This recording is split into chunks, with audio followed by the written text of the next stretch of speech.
अस्सलाम वालेकुम friends, recipe करिस किचन में एक मज़ेदार सी रेसिपी के साथ जिसे आप बना सकते हैं ना सिर्फ घर में आसानी के साथ और ज़्यादा चीज़ें भी ज़रूरत नहीं पड़ेंगी और झटपट से आप इसे तवे पर बना सकते हैं बगैर ओवन पतीले के कढ़ाई के। तो ये झटपट सी रेसिपी जो कि बहुत यमी और बहुत ही मज़ेदार बनने वाली है। तो बिस्मिल्लाहिर्रहमानिर्रहीम, अस्सलाम वालेकुम। इस रेसिपी के लिए सबसे पहले आपने एक बाउल के अंदर तकरीबन 1.5 डेढ़ कप जो है मैदा लेना है, उसको छान लेना है। छान लेने के बाद इसके अंदर आपने आधा टीस्पून इसके अंदर शामिल करना है बेकिंग पाउडर।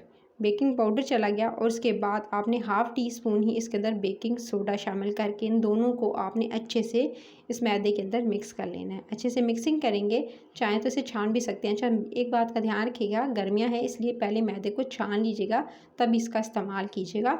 तो आपने जो है वो पहले मैदे को मैंने छान लिया था, छलनी से छान लेने के बाद फिर उसके बाद जी इस बाउल में शिफ्ट किया और उसके बाद इन दोनों चीज़ों को अच्छे से मिक्स किया। मिक्स करने के बाद जी अब आपने अलग से एक बाउल लेना है, उसके अंदर शामिल करनी है चीनी। थोड़ी पिसी हुई चीनी भी ले सकते हैं या आप बारीक वाली चीनी भी ले सकते हैं। तो आधा कप चीनी है और आधा कप ही इसके अंदर मैं जो है वो ऑयल का इस्तेमाल कर रही हूँ। तो दोनों की आपने जो इस मकदार है वो सेम रखनी है। सो इस तरह से आपने जो है इसके अंदर ऑयल को ऐड कर लेने के बाद फिर आपने इसके अंदर शामिल करना है 2 अदद अंडे लीजिएगा और उसको आपने तोड़ के इसके अंदर शामिल कर देना है। 1 बाय 1 तोड़िएगा, गर्मियाँ हैं इसका भी आपने ध्यान रखना है कि ये ना हो कि कोई एक ख़राब हो तो दूसरा जो है वो उसके अंदर ऐड कर दें तो दोनों ही ख़राब जो हो जाए।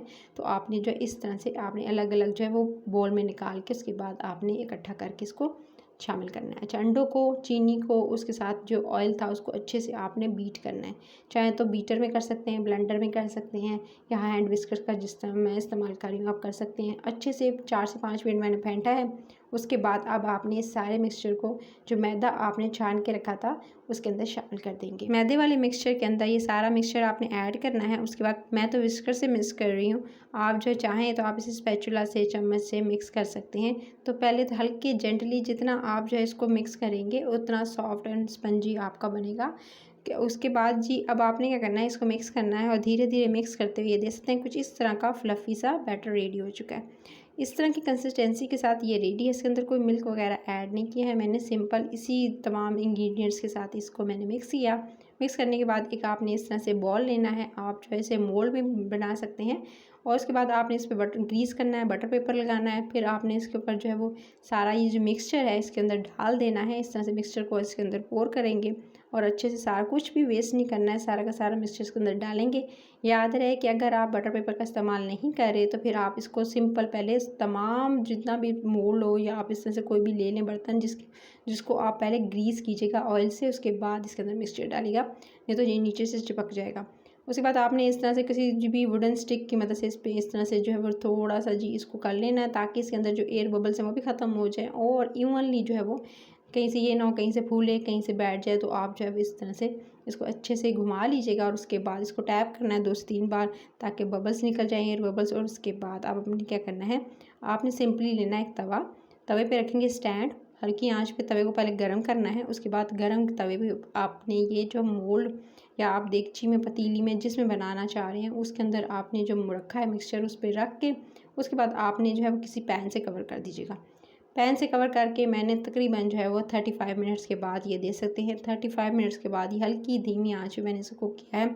अगर आपको लगे थोड़ा बहुत कच्चा है तो आप इसे 5 मिनट्स और दे सकते हैं और ये परफेक्टली, लेकिन मेरे लिहाज से 35 मिनट में हो चुका था। इस बात का ध्यान रखिएगा कि आपने डायरेक्टली जो है किसी भी मोल्ड को, पतीले को जिसके अंदर बेक करने जा रहे हैं आपने तवे पे नहीं रखना, नीचे को स्टैंड रखना है फिर आपने रखना है। अच्छा, इसको ठंडा कीजिएगा, पहले इसको ठंडा कर लेते हैं और ठंडा करने के लिए सबसे पहले तो इसका ये जो बटर पेपर था इसको आपने हटा लेना है, रिमूव करेंगे। इस तरह से सारा बटर पेपर आपने निकाल लेना है। बटर पेपर को निकाल लेने के बाद ये दे सकते हैं परफेक्ट, कहीं से भी आपको एक जैसा सब ह्यूमनली नज़र आ रहा है, कहीं से कहीं ये नहीं है कि कहीं से ऊंचा है कहीं से जी बैठा हुआ नज़र आ रहा, नहीं ऐसा नहीं। इसको एक ठंडा होने के लिए मैंने वायर रख पे रख दिया। फिर एक अलग से बॉल के अंदर मैंने ली है आधा पैकेट क्रीम, आधा पैकेट क्रीम का लीजिएगा, फ्रेश क्रीम का इस्तेमाल भी कर सकते हैं। आधा पैकेट क्रीम के अंदर आपने कंडेंस मिल्क ही आधा कप जो है इस्तेमाल करना है। दोनों की जो क्वांटिटी है वो सेम रखनी है। कंडेंस मिल्क ना हो तो किसी भी चीनी का इस्तेमाल कर सकते हैं आप, लेकिन कंडेंस मिल्क घर में किस तरह से बनाते हैं वो सिर्फ और सिर्फ 1 कप दूध से, उसकी रेसिपी मेरे चैनल पर अपलोड है, आप जाकर देख लीजिएगा। सो आपने इस तरह से पहले इसको अच्छे से फेंट लेना है दोनों को मिक्सचर को, और मिक्सचर को अच्छे से फेंट लेने के बाद ये दे सकते हैं रेडी हो चुका है थिकन सा मिक्सचर। सबसे पहले ये ठंडा किया मैंने वाई रैक पे, जब अच्छे से ये ठंडा होगा ये दे सकते हैं। तो आपने इसको उल्टाना है, यानी जो जिसकी बेस है उसको उल्टाकर उस पर आपने वुडन स्टिक की मदद से इस तरह से आपने होल्स बना लेने हैं। ठीक है, इस तरह से होल्स कर लेंगे, इस तरह से सुराख करती जाएगा, और इस तरह से सारे सुराख कर लेने के बाद अब आपने क्या करना है, इस पर जो मिक्सचर जो है वो डालना स्टार्ट करना है।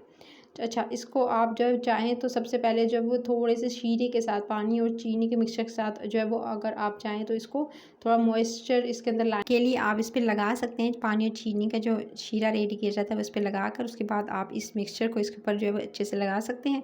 लेकिन चीनी और पानी का मिक्सचर पहले लगाइएगा, उसके बाद 5 मिनट का रेस्ट दीजिएगा, और उसके बाद आप इस पर ये वाला मिक्सचर जो आपने क्रीम वाला रेडी किया था उस पर लगा लेंगे। इसको 5 मिनट मैं फ्रीज़र के अंदर रखूँगी, और उसके बाद इसकी डेकोरेशन करेंगे।